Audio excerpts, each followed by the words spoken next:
Good morning student, I am Dimple Parekh, royal international school से। बेटा आज हम सेकंड क्लास की हिंदी पढ़ने वाले हैं। हिंदी सेकंड के अंदर फर्स्ट जो लेसन था उसका रिवीजन हमारे कंप्लीट हो चुका है। आज हम लेसन सेकंड जिसका नाम है वर्ण और वर्णमाला, उस लेसन का सारांश एंड उसके क्वेश्चन आंसर दोबारा से एक बार देख लेते हैं, जिससे कि आपको एग्जाम में किसी प्रकार की कोई भी प्रॉब्लम ना आए। तो बेटा वर्ण कहते किसे हैं? वर्ण कहते हैं बेटा भाषा की वह छोटी से छोटी इकाई जिसके और टुकड़े नहीं किए जा सकते, वह क्या कहलाता है? वह हमारे वर्ण कहलाता है। क्लियर बेटा? आ गई बात समझ में? जैसे कि मैंने लिखा क, ख, ग, इनके हम और टुकड़े कर सकते हैं क्या बच्चे? नहीं कर सकते ना। तो ये क्या है? वर्ण, यानी कि भाषा की वह छोटी से छोटी इकाई जिसके और टुकड़े नहीं किए जा सकते, उसे क्या कहते हैं? उसे हम वर्ण कहते हैं। अब आगे पढ़ते हैं। अब आप बोलेंगे कि मैडम वर्णमाला किसे कहते हैं? वर्णों से संबंधित, यानी कि वर्णमाला क्या होती है? वर्णों के निश्चित क्रम को क्या कहा जाता है? वर्णमाला। वर्णों के निश्चित क्रम को क्या कहते हैं बेटा?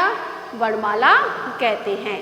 और वर्णमाला जो हिंदी भाषा में मूल रूप से जो ध्वनियाँ होती हैं, ध्वनि जानते हो ना, ए आ की ध्वनि, ई की ध्वनि, ऊ की ध्वनि, है ना, ई बड़े ऊ की ध्वनि, छोटे ऊ की ध्वनि, ये मुख्य रूप से कितनी होती है? 44। कितनी होती है बेटा? 44। ठीक है। ध्वनियाँ कितनी प्रकार की होती है बेटा? अगर आपसे एग्जाम में आ जाए ध्वनियाँ कितने प्रकार की होती हैं तो आप क्या लिखेंगे? ध्वनियाँ 44 यानी कि 44 प्रकार की होती है। और जब हम इन्हें क्रम से लगाते हैं तो वह क्या बन जाती है? हमारी वर्णमाला। क्या बन जाती है बेटा? वो हमारी वर्णमाला बन जाती है। कै कै कै गणना वाली, चै छै जय जय वाली, इस तरह से। फिर है वर्णों के भेद। वर्णों के मुख्य रूप से कितने भेद होते हैं? 2। पहला स्वर और दूसरा व्यंजन। स्वर कौन से होते हैं? ए आई ई, ऊ आई, ए आई, ओ औ, ये वाली जो है वह क्या है? स्वर है। व्यंजन कौन से हैं? कै कै गै गण, चै छै जय जय, टै ठै डै डै, यानी कि कै वर्ण, चै वर्ण, टै वर्ण, तै वर्ण, ये सारे जो है वह क्या है? अपने व्यंजन है। स्वर जो होते हैं वो मुख्य रूप से कितने होते हैं? 11।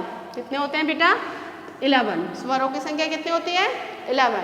और व्यंजनों की संख्या कितनी होती है? 33, अर्थात 33। स्वर कितने हो गए बेटा? 11। और व्यंजन कितने हो गए बेटा? अपने 33। क्लियर बेटा? चलिए अब अपने, बस इतना सही दे रखा है क्या आपकी बुक में? Okay, complete lesson is complete हो गया आपने, है ना। सो स्वरों का उच्चारण बिना किसी अन्य वर्ण की सहायता से नहीं किया जा सकता। आप देखिए इसमें एक आपको इम्पॉर्टेंट चीज़ दे रखी है कि स्वरों का उच्चारण जो है वह बिना किसी अन्य वर्ण की सहायता के होता है, यानी कि स्वर जो होते हैं वह क्या होते हैं?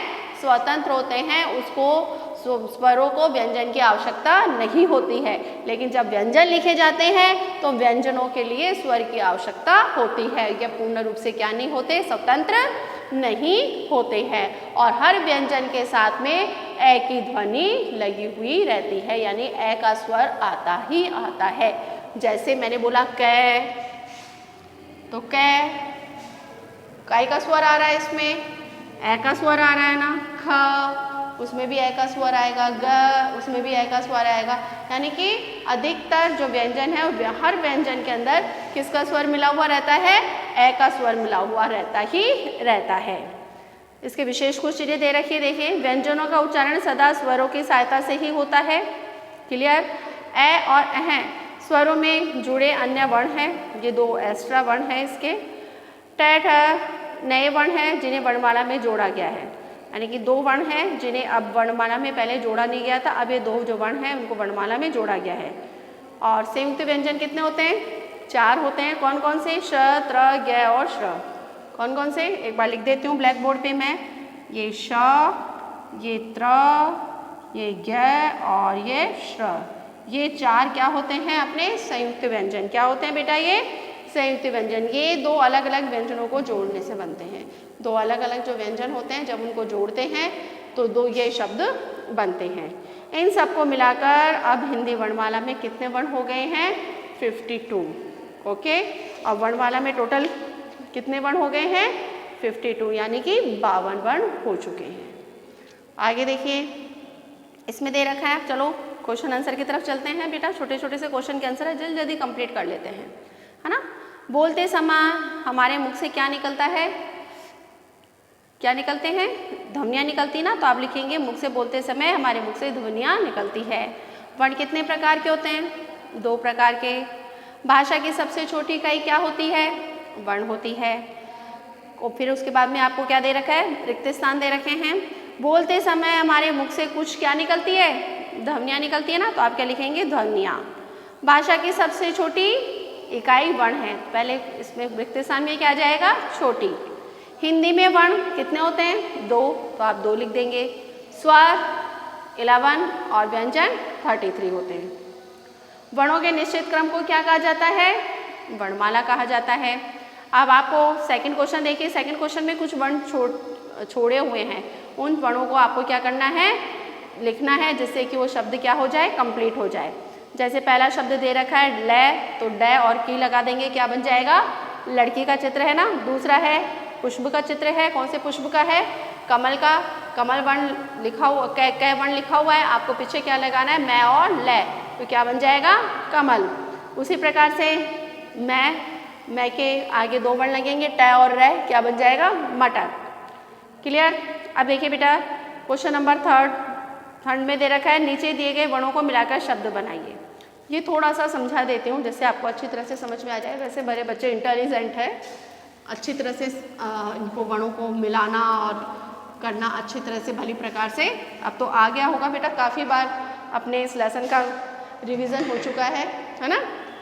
जैसे पहला है र प्लस आ प्लस ज प्लस आ। चलिए बताइए क्या बनेगा। र के काई की मात्रा लग रही है, काई का स्वर, काई का चिन्ह है, ये काई का है, ये आ, तो क्या बन जाएगा, रा। ठीक है। फिर है जय प्लस आ, क्या बन जाएगा, जा। तो क्या बन गया, कौन सा शब्द बन गया अपने, राजा। कौन सा शब्द बना बेटा, राजा। क्लियर। उसी तरह से र प्लस आ प्लस से प्लस ते प्लस आ, क्या शब्द बनेगा, रे। रे के अंदर कौन सा स्वर जुड़ा हुआ है, आ का, तो क्या रहेगा, रा। से में कौन सा स्वर है, तय का है, तो आप क्या लिखेंगे इसमें, स, रा स। तय के अंदर कौन सा है, आ का, तो क्या बन जाएगा, ता, तो क्या बन गया अपने, रास्ता। क्लियर। उसी तरह से तीसरा दे रखा है, वह बनेगा अपने कलम। चौथे का बनेगा बाजार और लास्ट का बनेगा अखबार। क्लियर बेटा। चलिए क्वेश्चन नंबर 4 की तरफ चलते हैं। अपना नाम लिखिए तथा उसी वर्ण से शुरू होने वाले अन्य 2 नाम लिखिए। तो आपको अपना नाम लिखना है, जैसे आपका नाम रमेश है तो रमेश से संबंधित, रै से संबंधित आपको 2 नाम और लिखने हैं।